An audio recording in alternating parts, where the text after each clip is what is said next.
बच्चों, पिछले व्याख्यान में हमने पढ़ा आर्थिक नियोजन और पंचवर्षीय योजना के बारे में। आर्थिक नियोजन से ही मिलती जुलती ही आपके यह मिश्रित आर्थिक प्रणाली। मिश्रित आर्थिक प्रणाली क्या है या इसका क्या अर्थ है, इसकी विशेषताएं क्या है, इसके बारे में आज हम अध्ययन करेंगे। तो सबसे पहले हम इसकी लेते हैं प्रस्तावना।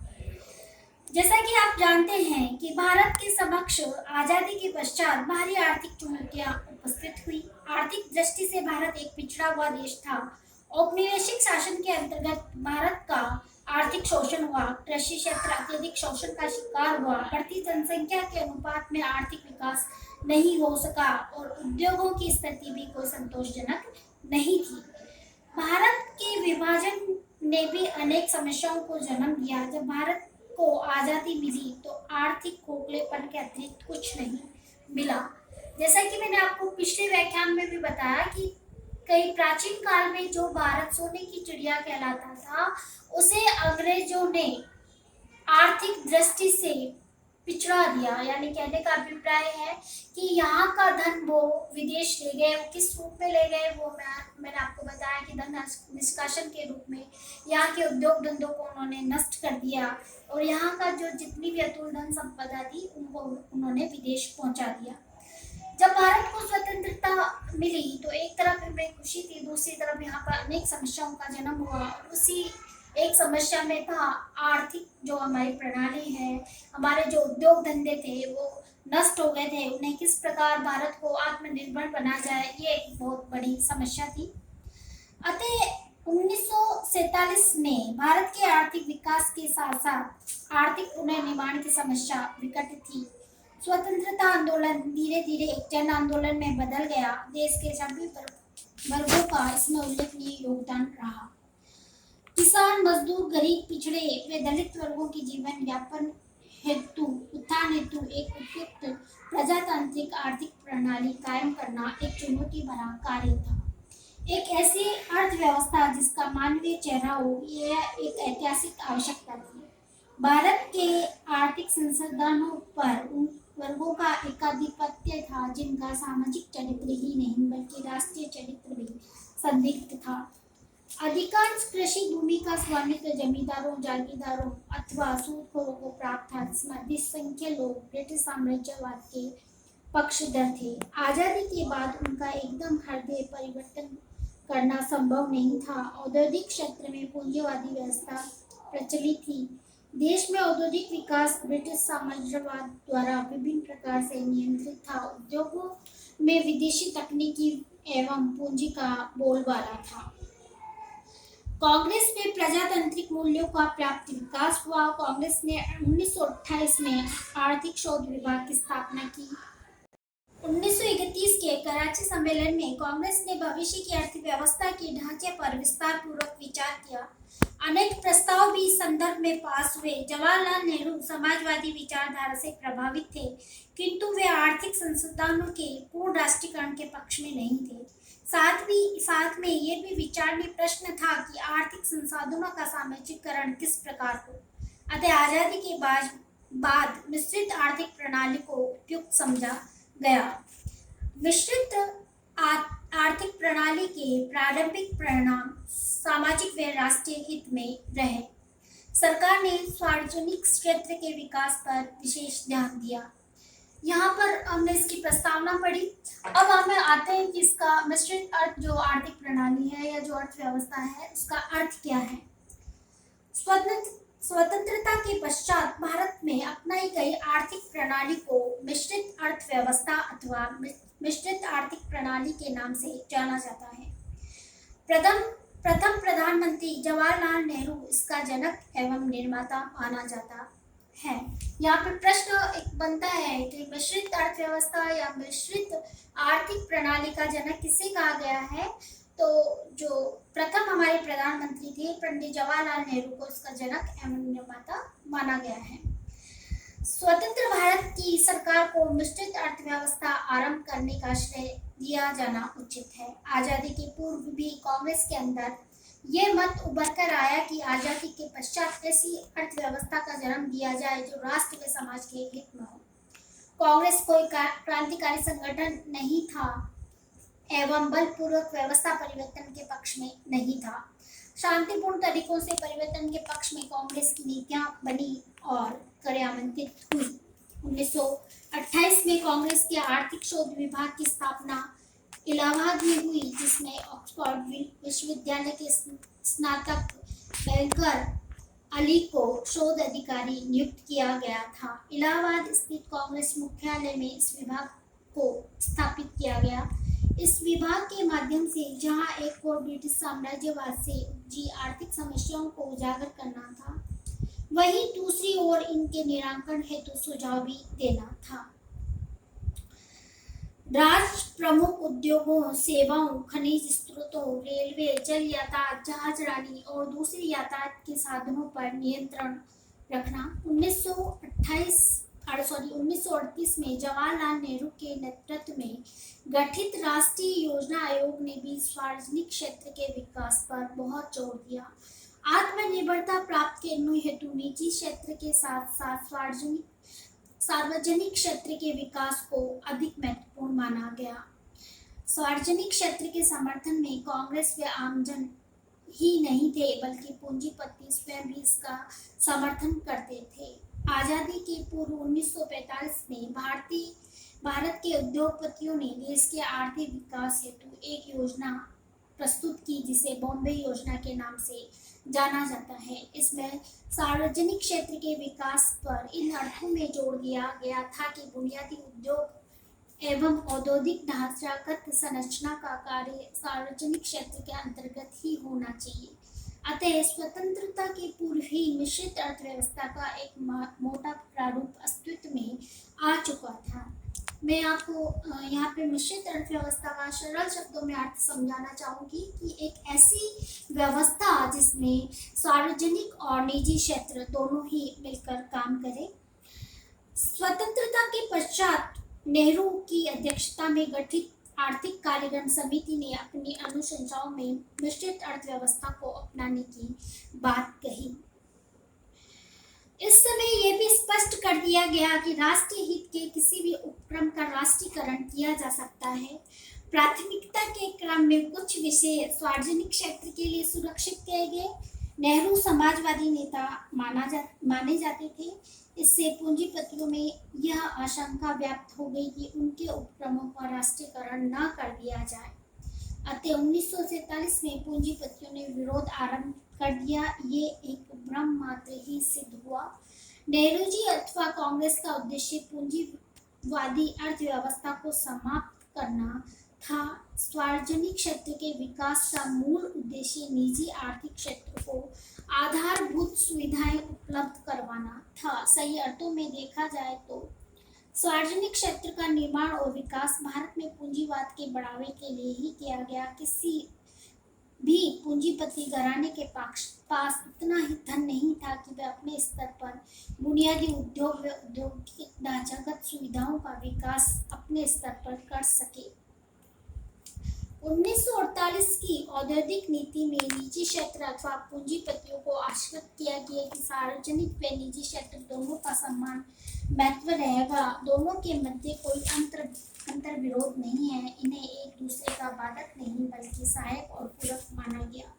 राष्ट्रीयकरण अधिकांशतः उन्हीं उद्योगों अथवा उपक्रमों का प्राथमिकता के तौर पर किया जाना जो बुनियादी स्वरूप के उपक्रम विदेशी कंपनियों अथवा पूंजीपतियों के हाथ में हो।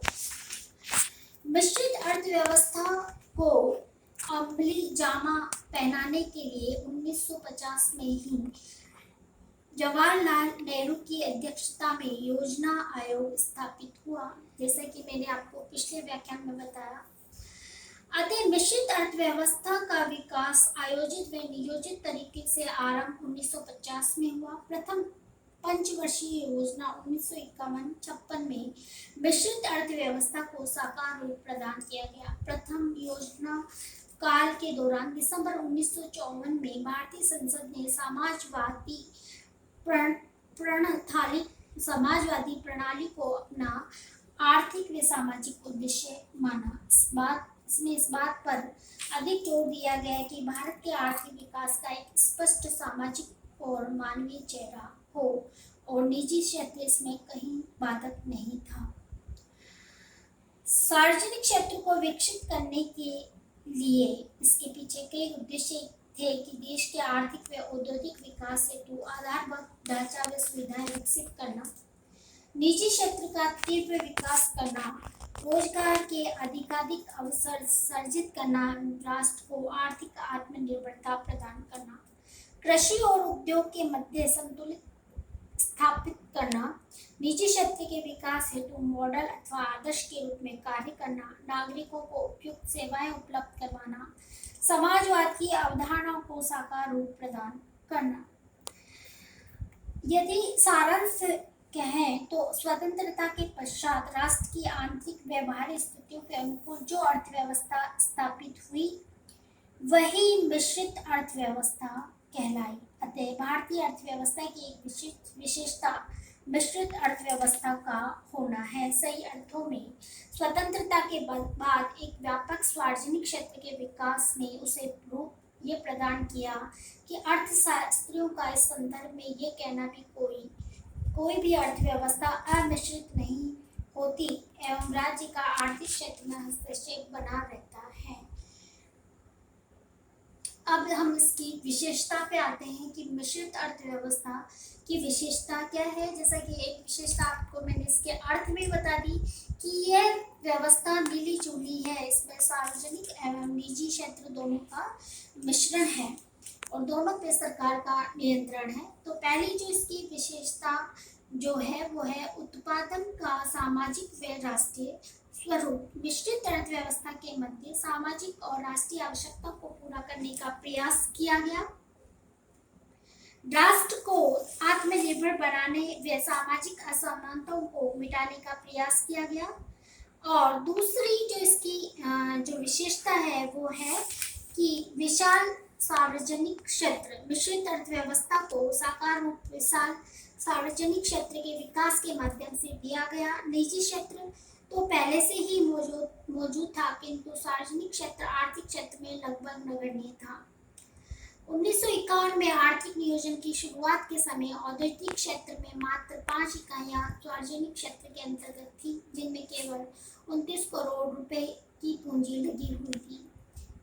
इसकी विशालता इनके आंकड़ों से सिद्ध होती है। 50 वर्षों की अवधि में सार्वजनिक क्षेत्र का भारी विकास हुआ। जो तीसरी जो इसकी विशेषता है वो है व्यापक निजी क्षेत्र। भारत की मिश्रित अर्थव्यवस्था का एक महत्वपूर्ण तत्व व्यापक निजी क्षेत्र का होना है। इसकी व्यापकता का आभास इन्हीं तथ्यों से हो जाता है कि वर्ष 1999-2000 में सार्वजनिक क्षेत्र की 232 औद्योगिक इकाइयों को छोड़कर सभी औद्योगिक प्रतिष्ठान निजी क्षेत्र के अंतर्गत थे। केवल कुछ बुनियादी स्वरूप या मूलभूत ढांचागत उद्योग व उपकरण को छोड़कर से सभी उद्योग निजी क्षेत्र के अंतर्गत हैं। निजी क्षेत्र में उपभोक्ता वस्तुओं का उत्पादन विशेष रूप से होता रहा है। इसमें वस्त्र, जूट, कपास, कागज, सीमेंट, चीनी, खाद, तेल, वनस्पति घी, दाल, आटा, मैदा, बेसन, गुड़, साबुन, माचिस, चमड़ा, television, motor car, cycle, motorcycle इत्यादि सभी चीजों के उत्पादन करने वाले उद्योग निजी क्षेत्र में सम्मिलित हैं। जैसा कि आप वर्तमान में देख रहे हैं कि हमारे यहाँ पे प्राइवेट जो कंपनियां हैं उनका उत्पादन बहुत अधिक है। नेक्स्ट इसकी जो विशेषता है वो निजी क्षेत्र पर सामाजिक सरकारी नियंत्रण। सार्वजनिक क्षेत्र की उपस्थिति ने निजी क्षेत्र पर सामाजिक और सरकारी अंकुश को बनाए रखने में उपयोगी भूमिका निभाई है। निजी क्षेत्र अधिक से अधिक लाभ से प्रेरित व आकर्षित होता है, किंतु इस क्षेत्र की लाभ की प्रवृत्ति राष्ट्रीय व सामाजिक जीवन को विपरीत रूप में प्रभावित न करे, इसका विशेष ध्यान रखा गया है। यहाँ पर कुछ क्षेत्रों में सरकारी नियंत्रण है निजी क्षेत्रों पे। नेक्स्ट है इसकी विशेषता सार्वजनिक व निजी क्षेत्र का संतुलित विभाजन। यह एक मिश्रित अर्थव्यवस्था की महत्वपूर्ण विशेषता है कि सार्वजनिक व निजी क्षेत्र के मध्य कोई अंतर्विरोध उत्पन्न न हो, इस बात का ध्यान रखा गया। मिश्रित अर्थव्यवस्था को साकार रूप प्रदान करने व गतिशील बनाने के लिए नियोजन को अपनाया गया। प्रत्येक पंचवर्षीय योजना में इस बात का पूरा ध्यान रखा गया कि दोनों क्षेत्र बिना किसी बाधा के राष्ट्र की अर्थव्यवस्था में सहायक रहे हैं, और वर्तमान में भी ये स्थिति है कि भले ही निजी क्षेत्र में या जितने भी प्राइवेट कंपनी है, प्राइवेट प्रोडक्ट हैं, जितना भी है उसको सरकारी नियंत्रण में टैक्स के माध्यम से और सरकारी नियंत्रण में रखा जाता है ताकि वो हमारे राष्ट्र की अर्थव्यवस्था में सहायक रहे। सातवीं जो इसकी विशेषता है वो है बाजार द्वारा नियंत्रित आर्थिक क्रियाएं। ये मिश्रित अर्थव्यवस्था की कोई उल्लेखनीय विशेषता न होकर भारतीय अर्थव्यवस्था में व्यापक विसंगति का परिचायक है। कृषि व औद्योगिक उत्पादन का विपणन व वितरण निजी क्षेत्र के बाजार द्वारा होता है। बाजार तंत्र उत्पादन के स्वरूप व आर्थिक क्रियाओं को नियंत्रित करता है। बाजार आर्थिक क्रियाओं का निर्देशन करता है, जबकि मिश्रित अर्थव्यवस्था एक सामाजिक, मानवीय व राष्ट्रीय चेहरा है। किंतु बाजार तंत्र ने इसे आर्थिक मुखौटा पहना दिया है, धन लाभ ही इसका उद्देश्य रह गया। वास्तव में मिश्रित अर्थव्यवस्था के नाम पर पूंजीवादी व्यवस्था का संचालन किया गया है। सार्वजनिक क्षेत्र आम जनता का क्षेत्र है, किंतु आम जन को इसकी कोई समझ नहीं है। इस क्षेत्र में कार्य करने वाले पढ़े लिखे लोग भी इसके महत्व को नहीं समझ सके। सार्वजनिक क्षेत्र को सामाजिक के स्थान पर सरकारी क्षेत्र माना गया है, किंतु सार्वजनिक क्षेत्र के अंतर्गत कार्य करने वालों में इसका अभाव है। इस क्षेत्र को वे लोग नियमितता से लूटने में व्यस्त रह गए हैं। नेक्स्ट जो इसकी विशेषता है वो है एकाधिकार व पूंजीवाद का विकास। मिश्रित अर्थव्यवस्था के अंतर्गत सार्वजनिक व निजी क्षेत्र के संतुलित व समान विकास पर बल दिया गया है। सार्वजनिक क्षेत्र के कमजोरियों का लाभ उठाकर निजी क्षेत्र आवश्यक तरीके से विकसित हुआ है। जैसा कि आप वर्तमान में देख रहे हैं कि किस प्रकार से जो गवर्नमेंट सेक्टर से लोगों का जो रुझान है वो सब निजी या प्राइवेट कंपनियों की ओर बढ़ रहा है। आर्थिक शक्ति का व्यापारिक व औद्योगिकरणों के हाथों में केंद्रीकरण बढ़ा है। रिपोर्ट या समितियां भी इसमें बनी है। 1964 में महलनोबिस समिति ने अपनी रिपोर्ट में इस ओर ध्यान आकर्षित किया था कि देश में पूंजीवादी एकाधिकार प्रवृत्तियां आगे बढ़ रही है। समिति की रिपोर्ट में कहा गया कि नियोजित अर्थव्यवस्था की कार्य पद्धति में भारतीय उद्योग में बड़ी कंपनियों के विकास को सहायता पहुंचाई है। नेक्स्ट और इसकी जो विशेषता है वो है कृषि क्षेत्र में पूंजीवादी प्रवृत्तियों का विकास। संपूर्ण कृषि क्षेत्र लगभग निजी क्षेत्र के अंतर्गत आता है। मिश्रित अर्थव्यवस्था के अनुरूप कृषि क्षेत्र का प्रबंध नहीं किया गया। कृषि क्षेत्र पहले से चला आ रहा सूदखोर व्यापारियों वर्ग तथा कस्बों और शहरों में चला गया, अथवा ग्रामीण क्षेत्र में इसके व्यावसायिक स्वरूप में परिवर्तन आया। कृषि क्षेत्र के पूंजीपति वर्ग का शिकंज कसता रहा। आधुनिक कृषि यंत्रों, मशीनों, उर्वरक, कीटनाशकों, बीज इत्यादि की आपूर्ति पूंजीपति वर्ग द्वारा दी जाती है। बदले में संपूर्ण कृषि उपज पर प्रत्यक्ष अथवा अप्रत्यक्ष रूप से पूंजीपतियों का अधिकार रहा है। आधुनिक इससे कृषि क्षेत्र में कुलकों आधुनिक जमींदारों का वर्चस्व बढ़ा है। ये कुलक आधुनिक खेती व पूंजीवादी प्रवृत्तियों के उपज है, किंतु ये पूंजीवादी के प्रतीक न होकर नई सामंती प्रथा को जन्म दे रहे हैं।